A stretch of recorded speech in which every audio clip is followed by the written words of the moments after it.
Welcome back to the Bitcoin economy. We have a special edition of a podcast today. We got our friend Lee Winbush.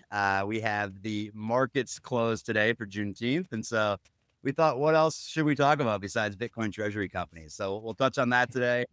And Lee, welcome to the Bitcoin economy. Yeah, thanks for having me, guys. Appreciate it. Yeah, So Lee, go ahead. we met at Strategy World. So I saw the guy in the hat at the MSTR True North event on Monday of that week, which is excellent event. I thought amazing community the True North guys brought out, and recognize Lee, from Twitter. And I think you have an AI image, but you also have a hat on in the AI image. So I was like, Yeah. oh, that's Lee Winbush. And so we had an amazing little chat about off-roading, overlanding, RVing, a lot of similar topics, but obviously Bitcoin treasuries. So excited to dive in today. Yeah, that was a great event. And I think that wasn't that the week Bitcoin got back over 100K, I think, after the Strategy World event. So Yeah, Thursday of that nice week. reverse psychology. Usually conferences like Yeah, Vegas you just usually signed lead up. in the dump. So We're signing up for next year is going to be in Vegas. So we're super excited about that. We'll be doing some media down there as well. And okay. we'll have some more information about that coming up. I think have some like discount codes too for people. So you're before we dive into Bitcoin treasuries though, I'd love to hear quickly about your RV. You just were telling us that you're about to head out next week. We were going to record next week and you're like, no, I'm actually going to be traveling. So would love to hear about that quickly. Yeah, absolutely. So I love to go RVing. We're based in the Midwest, but I like to get out with my family usually to Montana, Wyoming, that area. We've got some property out there, and we always try to wrap in a national park or two. Some years we've done several. This year we're going to do Olympic National Park rather, in the Pacific Northwest. Okay. So yeah, looking forward to that. Maybe we'll go up to Glacier again. I don't know. That's kind of tough to just do on the fly. You have to kind of plan that out. So we might hit Glacier again next year, which is just gorgeous, but Yeah, never been to Washington State. So looking forward to it. very cool. Phenomenal park. I think you get surprised when you go to Seattle for like business trip or something, and suddenly you can look over and see like mountain peaks covered in snow. Secret tip is go stay. You're going to see a lot of Twilight like themes, signs, all this vampire stuff. But if you go to like Forks, Washington, the like rainforest within the national park, I thought was phenomenal. It's like a cold rainforest in the, one of the only ones in the US outside of Puerto Rico, which also has a rainforest, but definitely pop in there. Yeah, well, we're staying in Forks a few days, so we'll have to talk offline and get some more hints. So I know we were touching on Metaplanet specifically. I know you wanted to touch on that one. What we were just talking actually too, and I asked you like what percentage breakdown. I won't share that for with the broader audience, but it did sound like you're getting into a lot of these Bitcoin treasury companies. And so what is interesting about these for you versus holding the Bitcoin within itself? Yeah, good question. I mean, so I started I kind of got into, crypto and things like that in 2021, 22. I was heading into the bear market. I didn't know about cycles, so it got washed out and just set everything on a shelf, and started looking into Bitcoin more seriously at the end of 2023. Got orange pilled with Michael Saylor and Robert Breedlove and the Saylor series, like 20 hours of content. So I took the hardest possible way to get orange pilled. Only later did I discover there was the Bitcoin standard. I could have just sat down and read in 7 hours. Yeah. But anyway, yeah, kind of got into that. So here's the sequence, and I think it'll make sense why I got into treasury companies. That orange pilled me on Bitcoin. And I said, yeah, this is where the signal is. This is the technology. This is the pristine asset. And so quickly got rid of the altcoins and things like that I had. Just went kind of all in on started moving some of my retirement and cash over to Bitcoin. And then I said, the Saylor guy's pretty smart. I should go long whatever he's got going on. Hardly knew anything about the MicroStrategy story. I just bought some stock and just said, yeah, I'll just buy a little bit in my IRA and kind of keep an eye on it. And then I learned about the ETFs that were going to be coming. And that was by no means a consensus trade at that time. But I think some of us kind of expected that it was going to get approved, and it did. And of course, that also increased my conviction. And then I saw a lot of people talking at that time, early 24, about MicroStrategy would probably suffer, right? All the money is going to go to the ETFs. You don't need proxies anymore. And of course, that March, MSTR did very, very well. And so that kind of increased my conviction. And then Saylor started evolving his messaging around what they were doing and how they were starting to kind of really tap the capital markets, with equity, with convertible bonds. And then later in the year, started releasing some of his own preferred options, which we can get into. But anyway, I just started seeing that transpire. And I said, this is a really good play. I've got some cold storage Bitcoin. That was like step number one. But I thought, this is a good way to maybe accelerate, make some of those fiat gains, because they're clearly over delivering against Bitcoin. They're doing 1.5, 2x Bitcoin. So I started kind of getting heavier into my capital into MSTR with the thought, definitely want to hang on to a long-term amount that I could sell covered calls against or whatever. And then eventually sell maybe some of that into Bitcoin as well. Then I got into options. And so I started kind of going down that track. And so right now I'm doing a lot with options. And then as I sell out of those options, I'll exercise some for shares, and some just will go into Bitcoin, and some I'll pay off some debt and things like that. And then I started, so I was really just that Bitcoin, MSTR, that was basically it up until really the end of April. And I saw this guy on X climb that ladder on X. He started talking about Metaplanet. And I've been aware of like Semler. I had a little bit of Semler stock and I've been in and out of that. And it was like, I just need to focus. The strategy world, some things launched. And so I started to play with the asset entities and the Strive SPAC and some other things, but pared back. I really just started focused on Bitcoin, MSTR, and a little bit of other things. And then Bitcoin miners. I always had Bitcoin miners as well, like 10%. And then these things started exploding like weeds.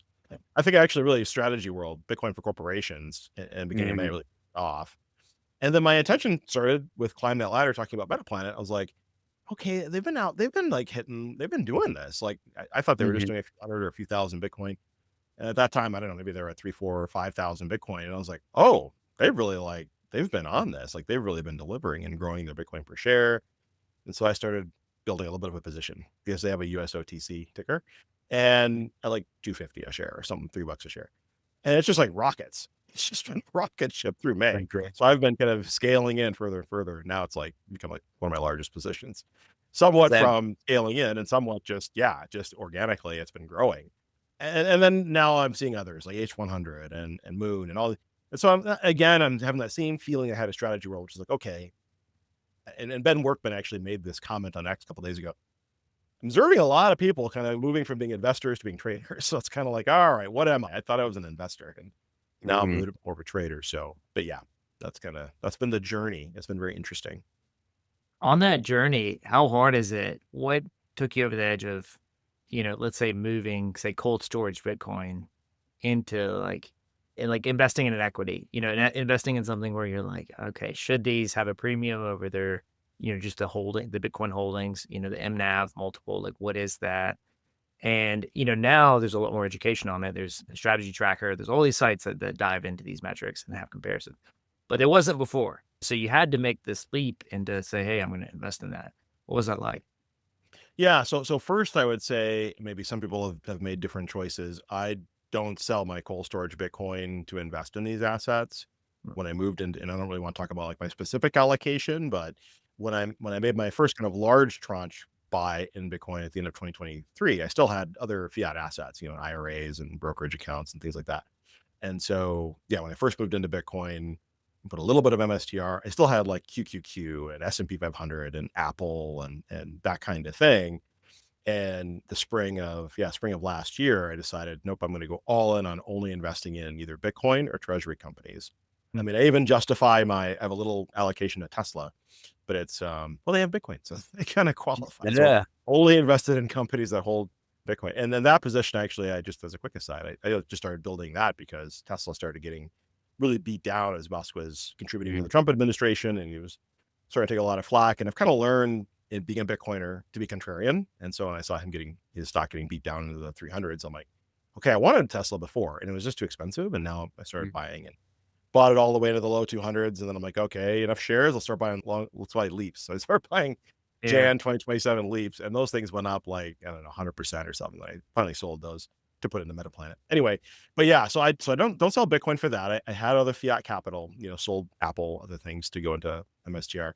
And so mostly I was kind of pulling from some of my MSTR calls that I was kind of getting out of, and I've kind of moved some of those into Metaplanet. And like I said, just some small amounts of money on some of the other plays, just kind of see what's going on. And then miners, I've always kind of held, I try to hold like the best quality miners, like Iron, Clean Spark, Cypher, TeraWolf, some of those that have, either really good pure play like CleanSpark or some of the AI HPC miners. So yeah, it's been, but yeah, that journey has been really interesting. It's been, it's a lot to follow. And so you asked the question, Jody, like before all these resources, like how did I get in? So I gotta shout out, Jeff Walton, Ryan McGinnis, on Quant Bros episode 1, right? That launched, I think, last March. And that was like, they laid out a thesis for why they thought MSTR at that time. I think MSTR was trading at, I don't know, split adjusted $50, $60, $70 or something like that a share. And so they were suggesting split adjusted, it's $1,000 a share stock or something like that. It was like, will MSTR get to $10,000 before the stock split last August? And I was like, okay, you got my interest. I just invested only because Saylor's running it, the company. Yeah. And so, and the orange pilled me. Literally, that's the only reason I invested in MSTR. And then I watched Quant Bros, and that really increased. Then I started really noodling on that. I didn't just copy trade that. I took that information, started thinking about it, started working through some of their analysis, and then came to my own determination. Like, yeah, this is going to be a really big company. They're really going to capitalize on Bitcoin. And I expect Bitcoin direction is going to go up and to the right. And if these guys can lever that, why wouldn't I express my bullish view using this as a bit of leverage, like a call option on Bitcoin, so to speak. So I did, and that's done very well. The True North guys they're awesome. So it's good connecting with them. I thought Strategy World, and I think it's going to be bigger this year, but it still was one of my favorite conferences I've ever been to. Just given like you saw Saylor, you'd walk by him, and it was such a cool, just intimate event where you'd be able to like connect with pretty much anyone you wanted to. In terms of like you're relatively newer, in this space, and folks kind of within your network, you have a day job, right? You're not doing this full time. Curious, like what, you've seen in terms of like other people getting orange pilled. And I say that from the perspective of, do you feel like these Bitcoin treasury companies are opening it up, and like the ETFs, like our parents are now being able to buy this stuff, right? Where they may have not have figured it out before. So are you seeing that this is like a net positive for the Bitcoin community? I know some OG Bitcoiners don't love it, but I personally like it. I think it's great to like bring new folks in, but would love your take. Yeah, 100%. I mean, it's definitely, so first of all, I would say, so, I work in IT. I'm an IT guy during the day and work in financial services. And so first I'll say, like, it surprises me how few people, even after the ETFs launched and everything, how few people are like bullish on Bitcoin or really, really get it, or really start to make a meaningful, allocation to it and things like that. It's still, when I mention Bitcoin in meetings, it's still, people either don't say anything, or they're like, oh, I don't know what that is. That still surprises me, but I agree with you. I think there is, I think that Bitcoin treasury companies are broadening the appeal to some extent for folks that have, especially folks that have money trapped in tax advantaged accounts and they can't buy cold storage Bitcoin with it. And so certainly they have the ETFs as an option, but if they want a little more hot, which funny, the Bloomberg guys, Eric Balkunas, James Safer would call, that's the hot sauce. And then you can go treasury companies with habanero sauce. You can do options on those, and what is that? Ghost peppers? I don't know what that becomes. But then you have like a nice, range of risk-adjusted returns that you can go after, and you can go way out on the risk curve if you want with MSTR call options, or some of these really micro cap international treasury companies like H100 or the Smarter Web company out of the UK. They're starting to get a lot of attention lately. Okay, good. Well, I want to watch that because I built a small position day before yesterday just to kind of start paying attention to it. So yeah, eager to hear what you guys say. Got to give a quick shout out to Adrian Morris. He was the one that connected us with that team. So it'll be very exciting. Fellow kid analyst. Exactly. Yeah. So what are your thoughts on like what are the questions people aren't asking enough? I think we've seen like some concerns just from the community and on X on like, hey, like, are people asking, is this management team running at the same, caliber and level of like a Saylor, Simon Gerovich, Dylan LeClaire, or are they just, tourists that are using this, to drive interest in the stock, but they're not actually performing the financial engineering and really levering up in a responsible way and in a creative way, in the same way that like say Metaplanet's, buying puts or selling puts, and then buying the stock when it dips, and making sure that they're like in very tight control of like how they acquire. But what are things that you think people aren't asking enough that they should be when they're evaluating? Yeah, I don't think you make a really good point, and there's a lot of hype that starts to get generated. So GameStop's a really good example. And I think people, including myself, probably didn't ask some of these questions. So we'll get into those questions in a minute. But just getting just kind of like FOMO almost, like just getting that hype of seeing that picture of Ryan Cohen and Michael Saylor back in February and go, oh, okay, GameStop's going to make a move. I better create a position. This is asymmetric information. Yeah, it's public information, but it's kind of asymmetric that not everybody understands the significance of that picture or even knew it. And then you kind of see how they rolled it out in Vegas, and it's kind of like, oh, it was not very well received because it really didn't seem like, well, like Ryan Cohen said, like we're not going to call our shots in advance, kind of holding things close to the vest. So I think some of the questions people need to ask themselves, and of course, this is financial advice. It's just very interesting, but it's not financial advice. But they had asked themselves, like, well, what is the strategic approach that the company has, right? Are they strategically looking to get aggressive with Bitcoin acquisition and really tapping all of the tools available to them in terms of the capital markets and potentially preferred instruments and other activities to acquire Bitcoin in kind of an exponential manner? And that's what drew me to Metaplanet. That was kind of interesting. Of course, MicroStrategy is the blue chip. So setting them aside as we think about some of these other entities, do they have that level of aggression to really pick up Bitcoin as fast as possible? Or are they maybe distracted? Do they have maybe they have a core business that's really a higher priority? If you think about, strategy, they had a good business, it's operating.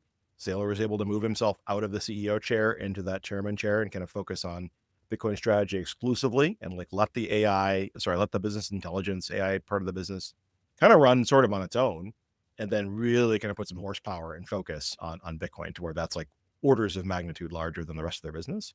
But other entities, GameStop might be one. I know a lot of people would love to see Meta jump into the play, but they have a huge business that they have to really focus on. So they're probably not going to get an aggressive capital market strategy going to try to exponentially increase their Bitcoin per share. Or Tesla, they haven't added any. They sold some, in fact, but aren't adding any at this moment, even though they're sitting on quite a bit. I think you had the Treasury's Yeah, page, they are like dollars, I think, of Bitcoin or something like that. other than 1,500, looks like. Yeah. So and contributed meaningfully to their earnings. Interestingly, Yeah. it was like a $300 million gain, I think, in their Q1 earnings. But again, yeah, just asking yourself those questions of like, what is the Bitcoin acquisition strategy that the company is employing?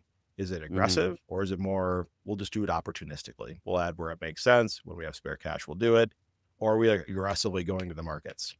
I mean, you're seeing something from the Planet team, it seems like every week or two, you're seeing either a new bond issuance, a new moving straight warrant program. They just announced their big 555 plan not too long ago to get up to 210,000 Bitcoin. They're only at 10,000 right now. It's incredible. So they're moving at a pace, but are the others moving at that pace? With that pace?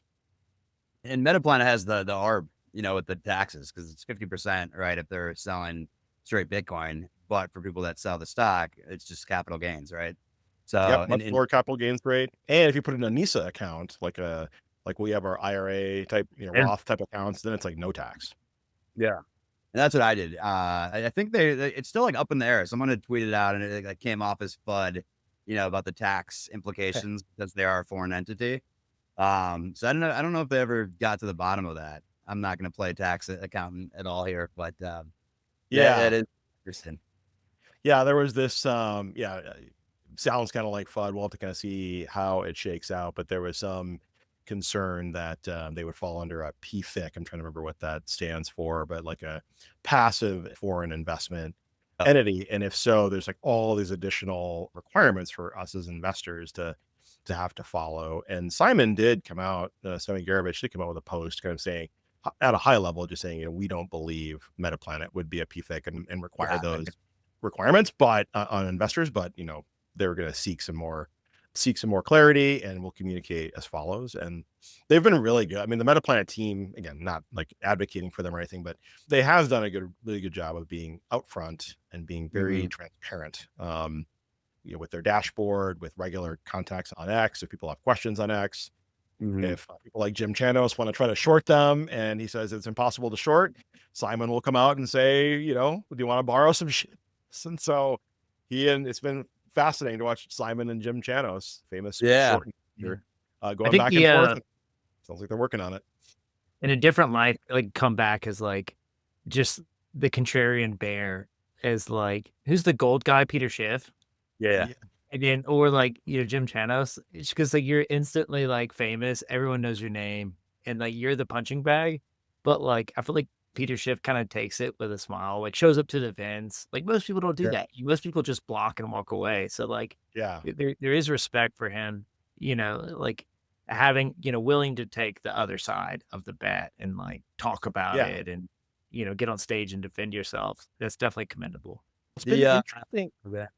It's been interesting on the so coming back to the strategy to MSTR, I started seeing Chanos on X, kind of, really mostly poking fun, right, at strategy now that he has this big short on, or maybe he's had this short for quite a while. I'm not sure. I think Jeff was talking about that at the True North call not too long ago. But at first I thought it was a fake account, to be perfectly honest, because I'm like, I've never seen this. Like, really, you're really going to come out here and mix it up with individual pleb investors on MSTR and poke fun at their investment, or make fun of Saylor selling his stock last April. It's like that was a long plan. I mean, it's like FUD from a year or 2 years ago that he's kind of just recycling, and it's very interesting. But it's fun. I see him going back and forth with just plebs. So yeah, I think we'll see what happens. I think I heard he's going to be. I think I saw he's going to be on a kind of a debate with Pierre Richard that Preston Pysh is going to host. Yes, so correct. super excited for that. That's going to be prime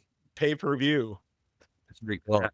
Leveling this up just a bit here for one of the last questions, but talking about treasury companies, what are your thoughts on sovereign nations starting to buy this, right? I think we've seen it. The U.S., obviously, we're living here. We're hearing about it constantly. Trump's got his own bag now that he's, it's a whole nother thing to talk about. But in terms of like countries buying this, as that comes, what are your feelings around that as a Bitcoiner? Do you not like that the control kind of goes back to them? They can then, if they're holding, my big fear, I guess, is like if they're holding the huge bag, they can play around and manipulate, the markets quite a bit. So that's my concern, but would love to hear if you're more optimistic than I am.